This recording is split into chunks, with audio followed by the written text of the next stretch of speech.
everybody, it's Dana. Just giving you a little update. You know, I moved down to North Myrtle Beach, and the environment here, of course, is very different than my little country living lifestyle, and the grasses are very different. I'm also 100% sure that the yard has been maintained with a lot of chemicals. I'm not sure about spraying for insects, but I know they've been spraying with fertilizer, weed control, and things of that nature. Because the company that was doing it prior to my purchase is still doing it for the other homes that are not yet sold. And I saw them out there spraying the other day when they were doing those lawns. So I'll be talking to, and I haven't hired them yet, but I'll be talking to a new mowing company about how we're gonna be chemical free. I will go out and spray cedarwood oil, cedarwood solution in my grass, on the trees behind me, and I'll do that pretty frequently for the next couple of months. If you remember, at my other house, we did it regularly when we had the board and train dogs there, and then I was able to downscale that and only have to do it about once a month or so. What I've noticed here is that the dogs love laying in the grass. I mean, they'll go out there and roll and wiggle around and get themselves a little chiropractic adjustment while they're at it, but they love laying in this grass.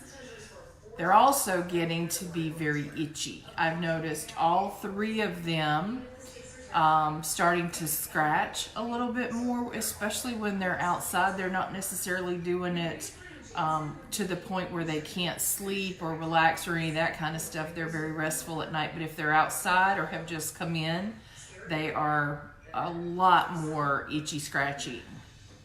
So I'm going to be making a little concoction of essential oils today, and I just wanted to share a little bit of information with you. I don't believe that it's fleas, but I believe it's the grasses that are making them a little itchy, but I am going to do it to include a little bit of insect resistance in there, since I know there are ants and bugs and water bugs and all sorts of stuff out in the grassy areas. So you can mix up a whole bunch of different options. I am choosing today to do the standard, and I didn't bring it in here. Let me grab it. Hang on a second. I'm going to do the standard sort of insect resistance that I like, which includes eucalyptus. Sorry, I'm looking at the wrong place. Eucalyptus, lemongrass, lavender. Remember, you can add geranium to that too. You could use Kunzea oil. I don't actually have any. I ordered some, but my order is lost in the change of address. It actually went back to Young Living, and I spoke to them yesterday, and they're resending it out to me. So my order's coming. But eucalyptus, lemongrass with a little bit of lavender for the skin benefit. Also to add a little more floral note to the fragrance. I'm going to put a drop or two of citronella in there, and I'm going to add some Roman chamomile for the itchies, right? Add a little Roman chamomile for the itchies, and I'm also going to add some vitamin E to support the skin. So this is less about, although it's got the insect concoction in there, I'm really trying to address the soothing of the skin. So I'm going to be adding some vitamin E, and then my base will be witch hazel.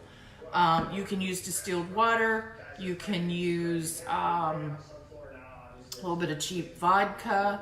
I don't have any apple cider vinegar here today.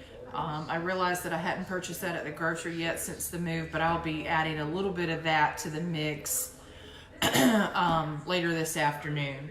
So get yourself a little spray bottle. I'm not going to fill this up, right?